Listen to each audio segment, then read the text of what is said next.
We've returned to in-person engagements. I hereby declare the pandemic over. No, I don't have the authority. My name is Alvaro Alvarez. I am on the board for the Internet Infrastructure Coalition. I serve as its chair. But you're not here to see me. You're not here to hear me talk. Who you want to hear from is our esteemed Executive Director, Christian Dawson. Would you please give Christian once more a round of applause? Thank you. Although the people who have been here for the past 2 days at this fly-in have heard me talk a lot. I don't know if you need me to hear from me more.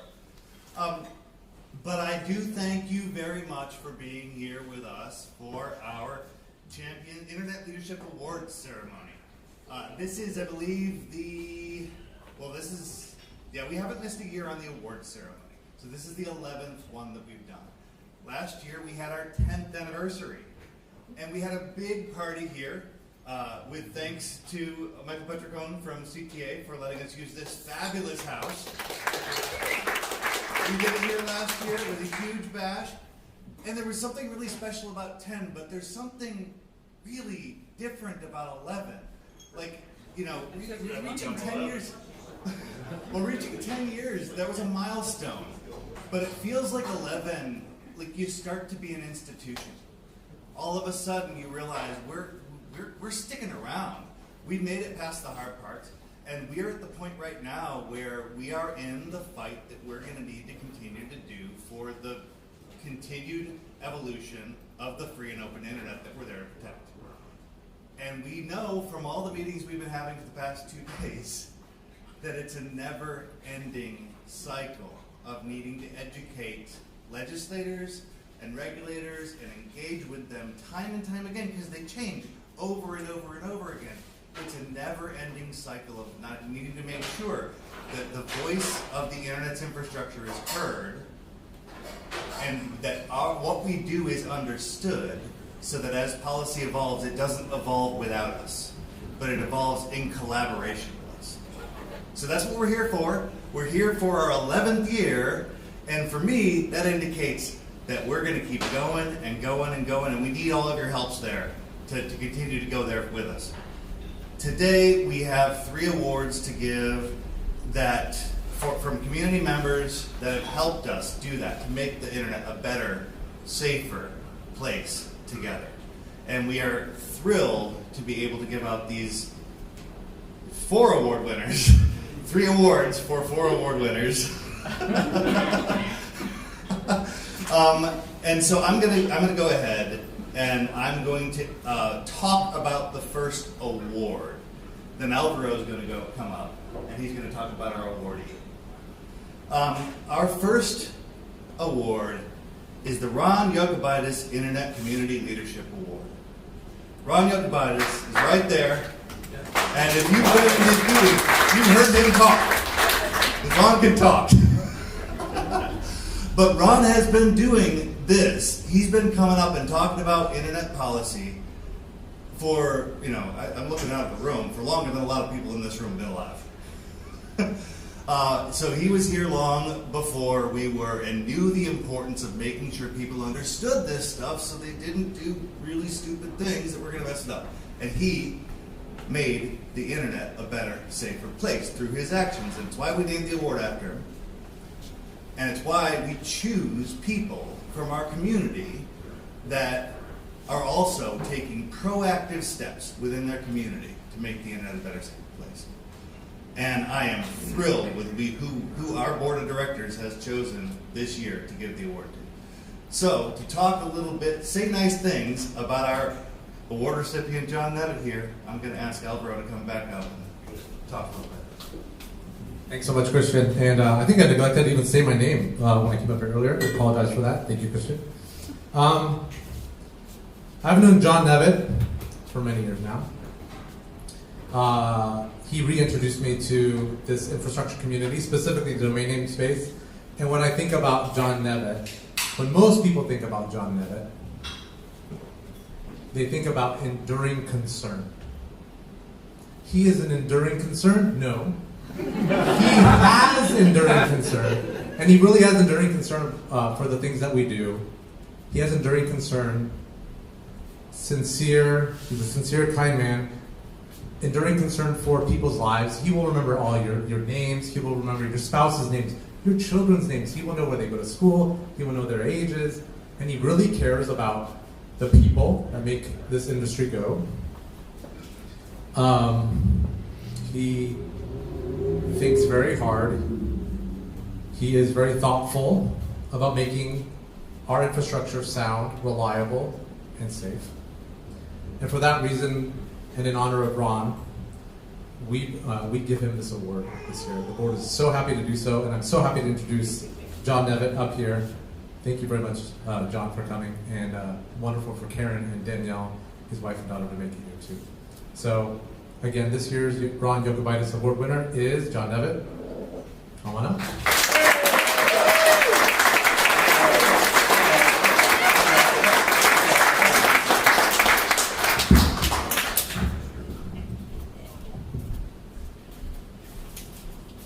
So don't forget. Yes. Well, thank you, Ron. Thank you, Alvaro. Thank you, Christian. Thank you to the I2C board. Gracious introduction. I really appreciate it. Community Leadership Award. I think it's the title, right? Yes. While the Entrepreneurship Award sounds amazing, and the Champion of Internet Freedom Award, that's pretty lofty, right? But to me, community is what matters. To me, I'm all over the community. I care about the community. I couldn't think of a more meaningful award than a community award. So, for those of you who don't know, I'm the CEO of Public Interest Registry. We're the nonprofit that runs .org. We care about the mission-driven community. We have amazing end-user customers. They do work to improve the world. We celebrate the .org community through the .org Impact Awards, Oregon Action, .org Learning Center. We created the Domain Name Abuse Institute, and we hired a pretty damn good executive director, and most of you know Graham Button, who used to be the chair of this organization. The Institute is doing tremendous work rallying the registry and registrar community to make the internet safer for all. So thank you, Graham, for all that. Thank you, John. I've been thinking a lot about community lately, both professionally and personally. And so our professional community and how important that is. Personally, most people know, blogged about this not that long ago, but I'm going through cancer treatment and I'm doing really well. Early detection is the key, and went through that. Hopefully rang the bell, and hopefully you're clean. I'll find out in a couple weeks. But my community, my family, my personal community. Karen and Danielle are here, as Alvaro said. My PIR family, my industry family, really supportive. And so thank you, I love you all for that. So I've been thinking about community. And I've been doing a little research. Robert Putnam, an eminent social scientist at Harvard, has wrote a book a number of years ago, many of you have probably heard of it, called Bowling Alone, where he talks about the decline of community in the United States. I'm sure it's true elsewhere. I know McKelly's here, he'll probably jump at me for just saying the United States, but or Graham in Canada, and I'm sure it's everywhere. But he talked about the United States decline of community. And the impacts on mental health, the impacts on ourselves, our society, loneliness, suicide. The pandemic obviously has made this a lot worse. His work shows that people who join communities and community groups actually are happier, live longer, and more fruitful lives. The book recently was turned into a movie called, and I kid you not, Join or Die. And it premiered this year at South by Southwest. The title says a lot. The I2C is our community group, and we are incredibly fortunate to have it bring us together here. And fortunate to have an amazing staff led by Christian, a bunch of great volunteers, and brings us together to interact, to advocate on important issues. The folks in this room, may be colleagues, maybe vendors, maybe competitors. Doesn't matter. We join together at the I2C as a community to further our work, to support each other, to help our policymakers get it right. Thank you all for participating in this fly-in. Thanks to Christian again. Thanks to my fellow winners. Anyone who can get unanimous consent in the U.S. Senate is amazing, and you'll hear about that in a minute. So I haven't met Director Easterly yet, other than 30 seconds ago, but you have an incredible background, and thank you for all your hard work and service to our country. So if you're an I2C member, if you're not a member, join. If you are a member, please encourage your friends to join. You'll further the important work of this community, and you may even save a life. So thanks again for this great award, and I appreciate it, and we'll see you at the cocktails.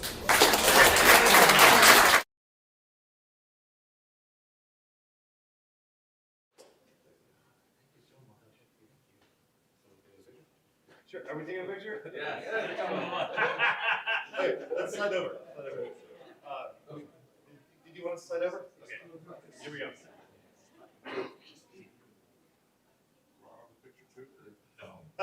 Thank you. Official. Appreciate it. Thank you, John.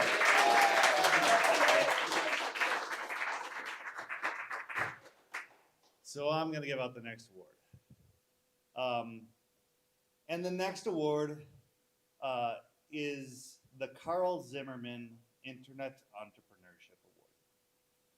Carl Zimmerman was our friend from Steadfast Networks. He was a member for many years, and he passed a couple of years ago. We gave him the award posthumously as our first entrepreneurship award winner 2 years ago.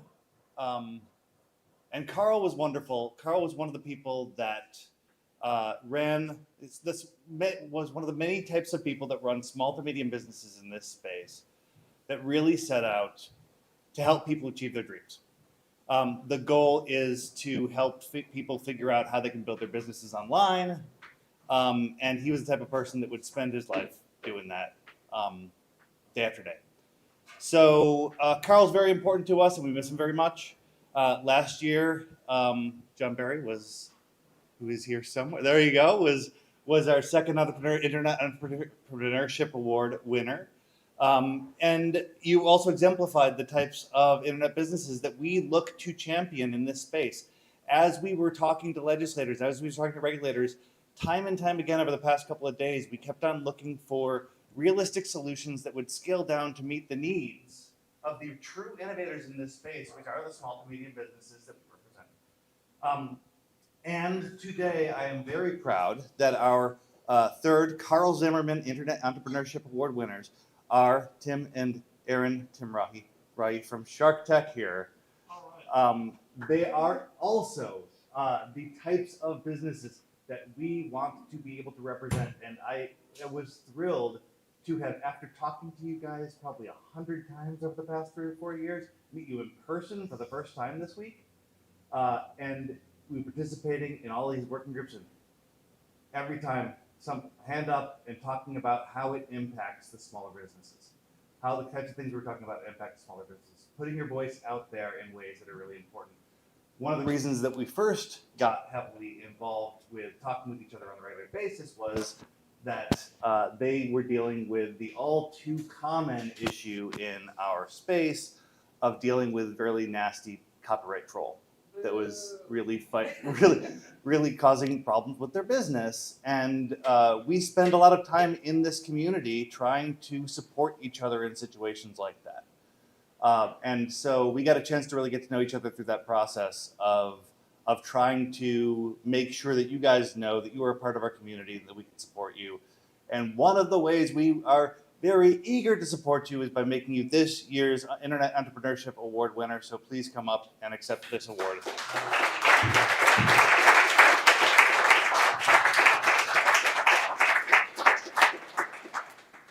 you, Christian. I really appreciate it. Can I'm going to apologize in advance. I did not print it out. Flying here from Vegas, there was a sign at the airport, what happens in Vegas stays in Vegas. And it really just dawned on me at that point, oh my gosh, we're actually going to DC, because what happens in DC really influences the world. And it's good to be here. Thank you all. My name is Tim Timrawi. I'm the president of Shark Tech. Shark Tech develops, designs, and supports advanced DDoS protection solutions and internet infrastructure solutions. We're headquartered in Las Vegas, Nevada, and data center facilities, and operate in Los Angeles, Denver, Chicago, and Amsterdam, Netherlands. I'm going to share with you a little bit about my background, hoping that this will help you understand where I'm coming from. I've been working in this field for decades, beginning in the early 90s as a Lebanese teenager stumbling through the life after the Civil War. I was introduced to the internet in a neighborhood internet cafe.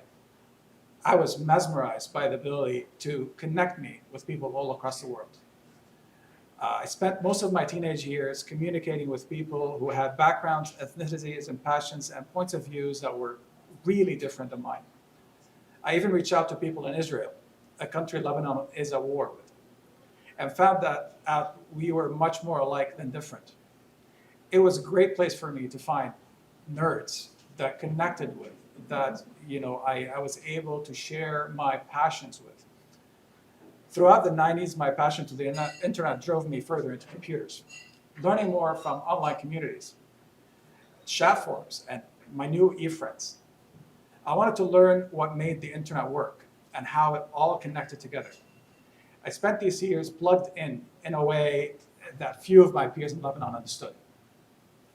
I enjoyed coding new IRC scripts, running FreeBSD operating systems, setting up domains and websites. I soon came to the realization that while I definitely enjoyed the content and resources available on the internet, I was far more curious about the platform in which it was built on. To provide an analogy, I was not interested in the beautiful meal as much as I was interested in the dish, the table, and the resources in the kitchen that were available to help that chef create that meal. Building my role on the internet was not easy. The challenges started when my parents found the first internet phone bill. They made it abundantly clear for me to find ways to support my new hobby. So throughout my teenage years, I worked repairing computers for offices, internet cafes, and teaching people how to use the internet, and even helped the first cable internet provider in Lebanon. As a young man, I felt it was important for me to share with people in my community the internet's potential and broaden our horizon and connect with people of all walks of life. I felt it was important for kids and adults alike who grew up in the war-torn country to benefit from the new tools and reach out to the world. I started my first small business in Lebanon and helped connect Lebanese people to the world. But then I was confronted with the obstacles of the internet and painfully recognized how lawless it was all. Back during the 90s and the early 2000s, the internet was lawless, with little to no help available from law enforcement agencies or any government agencies back then. Competitors used denial of service attacks against my small business to persuade customers away. I was flabbergasted by this. I had no idea how to protect my small company or my customers. I learned a lot about FreeBSD, Linux security during this period, but that was never enough. The requirements were simply beyond the financial capabilities that I had. I reached out to everyone I could think of, asking what, now we think about it as cybersecurity solutions. Back then, we didn't have a name for it, really. My service provider couldn't help, my government couldn't help, and nobody could help.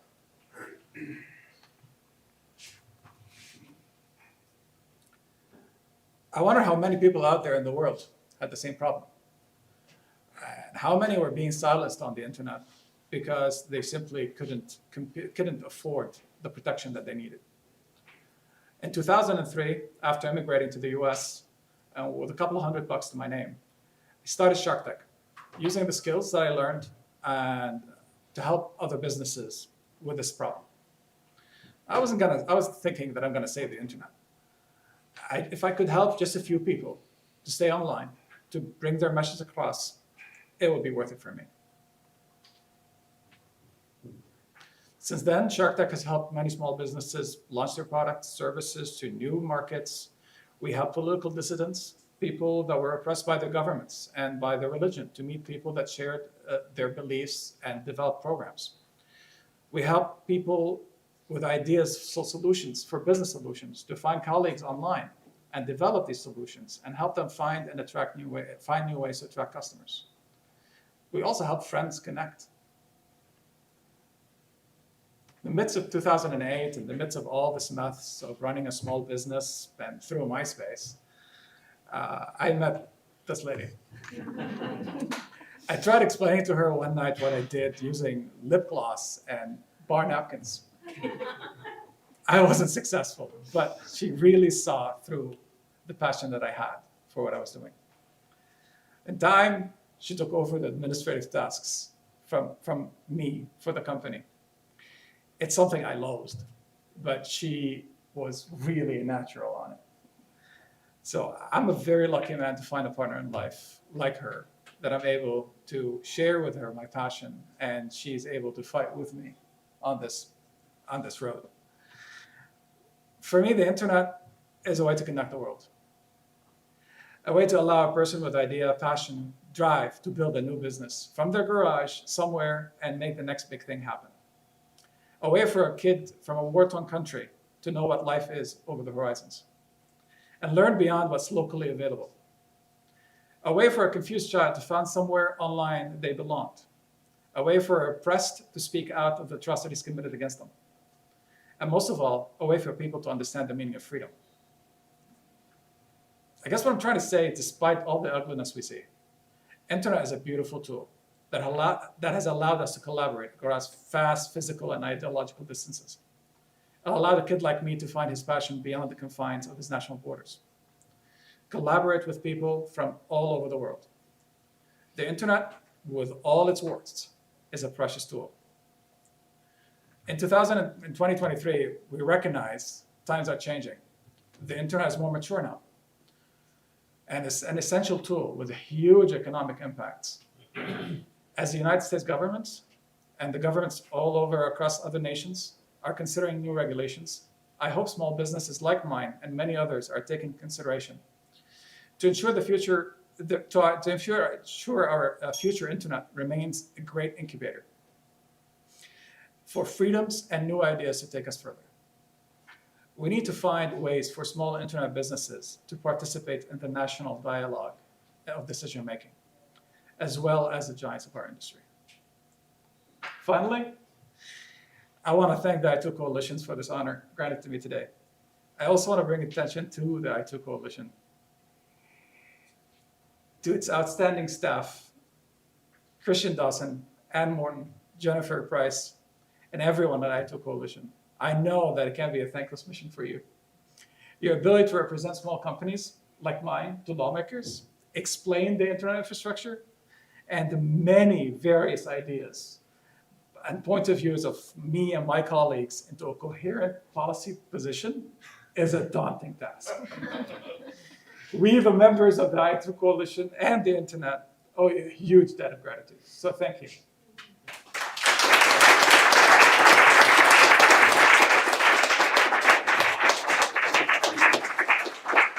I'll just add that in 2008, when I met my now husband, Tim, he did try in a bar to explain to me the nature of a DDoS attack, although I remember there being shot glasses present when you But it's been an honor to take over the administrative tasks because this man has a genius mind at the technical aspects of his job, and it's great to be able to free that up to focus on that. So thank you, Tim, for showing me what you can do. It's been great. Thank you to the i2Coalition. Thank you so much. We'll do a picture.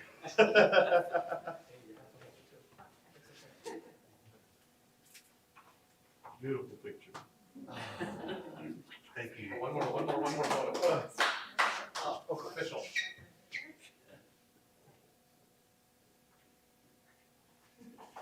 Oh man, thank you.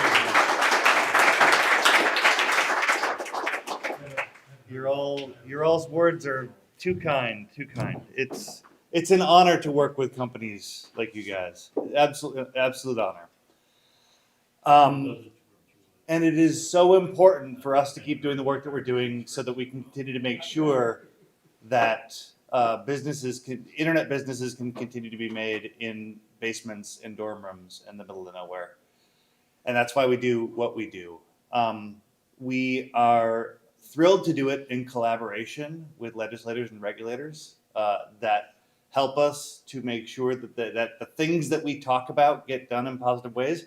And that is why when we started 11 years ago, we started an award called the Champion of the Internet Award. And it was where we wanted to take somebody who really got it. And we wanted somebody who we'd established a relationship with where they could we really knew that they were out there fighting for the good of the open internet. And that was understanding of the efforts that we were taking, that we could give them our encouragement and give them a little bit of our voice by being able to share to them, you're one of us, you're one of our people. We're very thankful for you. Ron Wyden was our first recipient. That was 11 years ago. And we have, it's a award for legislators and regulators, but it's tended to go to legislators. When our board of directors met this year, we were looking around at what was happening legislatively around tech right now. We said, oh man, we're kind of glad we put the word legislators and regulators into the list of guidelines for who to choose the award with. So we started looking to some of the incredible work that's being done in the administration, and we really quickly zeroed in on the incredible work that Director Jenny Shirley is doing with CISA, an incredible organization that was just formed in 2018. It's not often that we work with government agencies that are younger than we are. You know, it is one of the youngest agencies in our government, and she's doing amazing work. She's a mover and shaker. I can't imagine that you sleep much with the amount of stuff that you do. They're incredible, innovative projects like security by design, security by default, burden shifting, making the tech and infrastructure more secure from the get-go. One of the things that I saw that made me really think that boy, are you a champion of the internet, is with the strategic vision that you had. It was an interview that we saw. You were talking about how the term public-private partnership was an overused term, even though we've used it for decades, and that you were looking for persistent operational collaboration with organizations. I said, that's what we're looking for. And something as important as cybersecurity, that's what we're looking for to engage with our leaders who need to understand how we operate on a daily basis and work with us in, I love your phrase, I'll say it again, persistent operational collaboration. So for that messaging, for the work that you're doing, and because we really feel like you're one of our people, I'm proud to present you with this year's Champion of the Internet Award.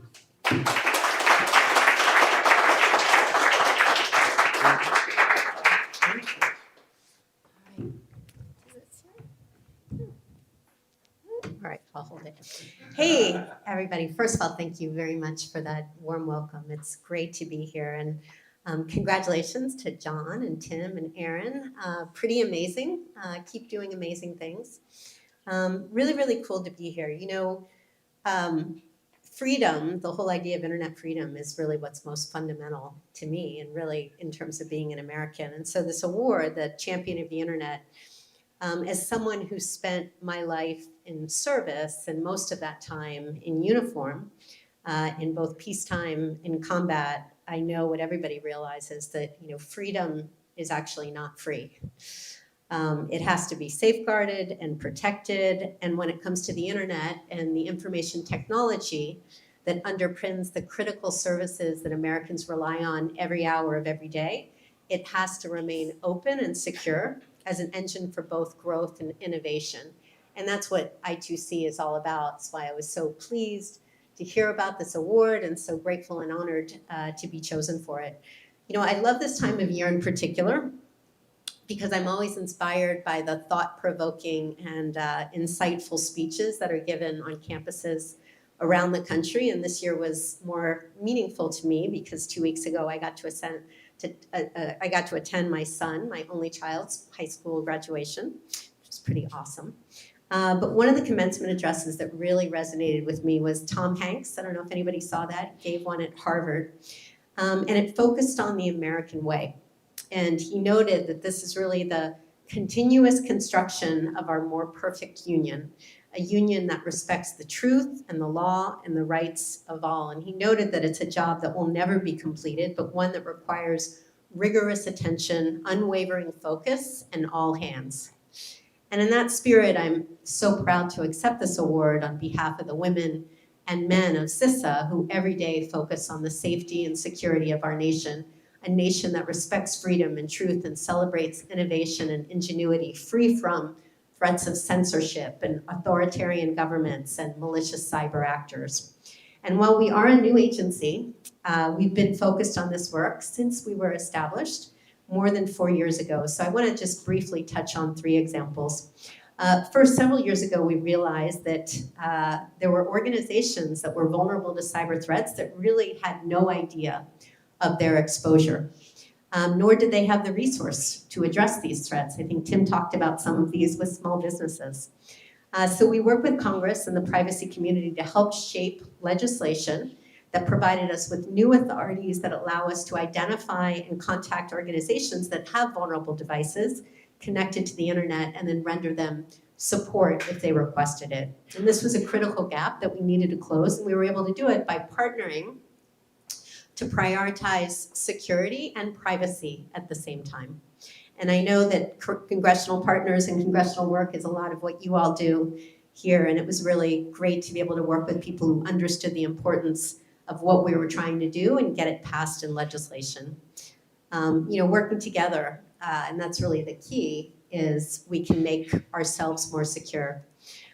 Second, over the past several years, we've witnessed authoritarian governments around the world increasingly using sophisticated cyber means to target civil society and those organizations that are on the front line fighting for freedom and advancing democracy. And they're using them to track them and to repress their efforts. And so, these groups are obviously among the most vulnerable, but also the least resourced to be able to respond and to protect themselves from cyber attacks. So with our global partners, we recently stood up something called the High-Risk Community Protection Initiative to provide these communities greater access to the tools and information that they need to harden their defenses and protect their information and themselves, and to continue their essential work. And I'm excited to follow up that conversation with Tim and Aaron.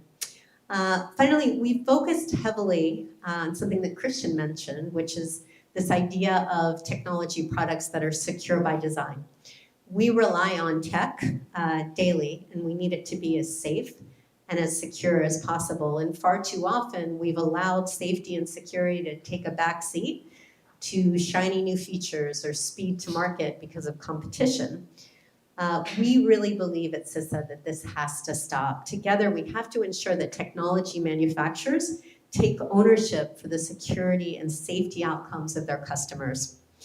That particularly taking the burden off of individuals and small businesses who are least aware of the threat and least capable of protecting themselves. So we recently launched a set of core principles and approaches for secure by design and secure by default to ensure that we can start shifting this burden to those who can most bear it from those who least can bear it. And I would love it if folks would give us feedback. It's up on our website, and we are in the process of doing listening sessions around it.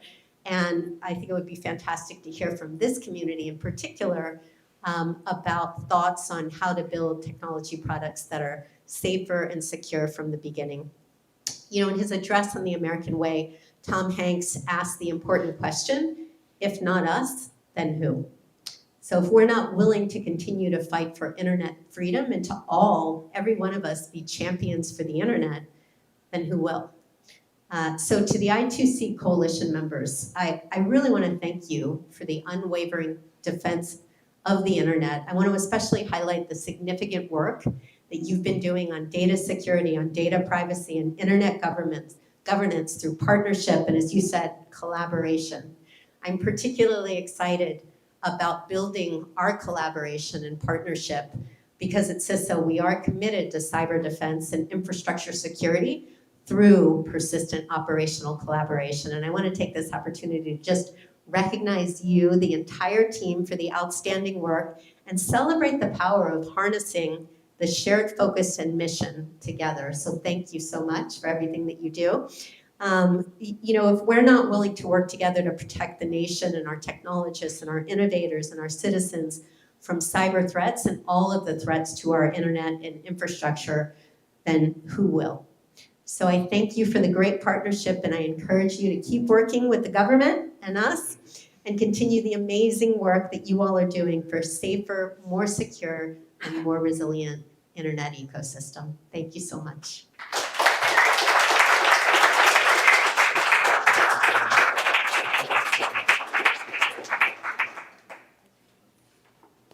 Turn this over to you, Oliver, a second. After we get one picture. You should hold it. You should hold it. It's your board.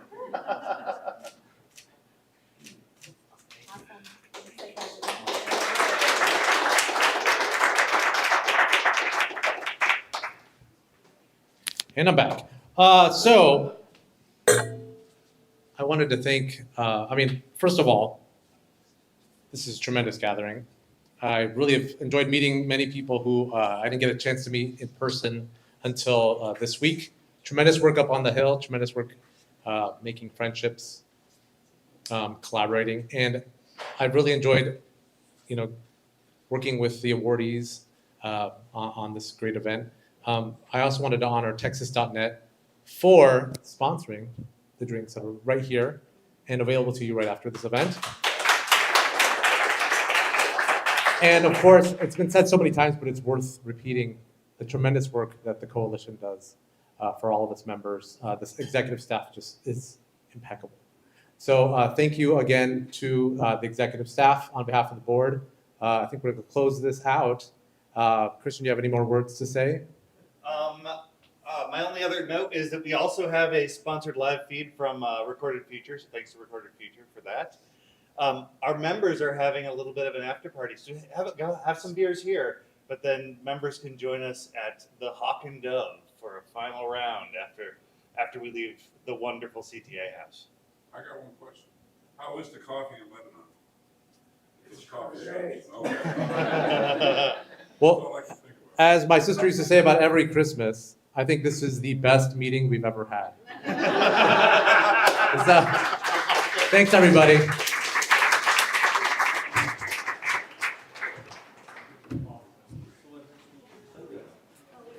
I don't know how to turn this off.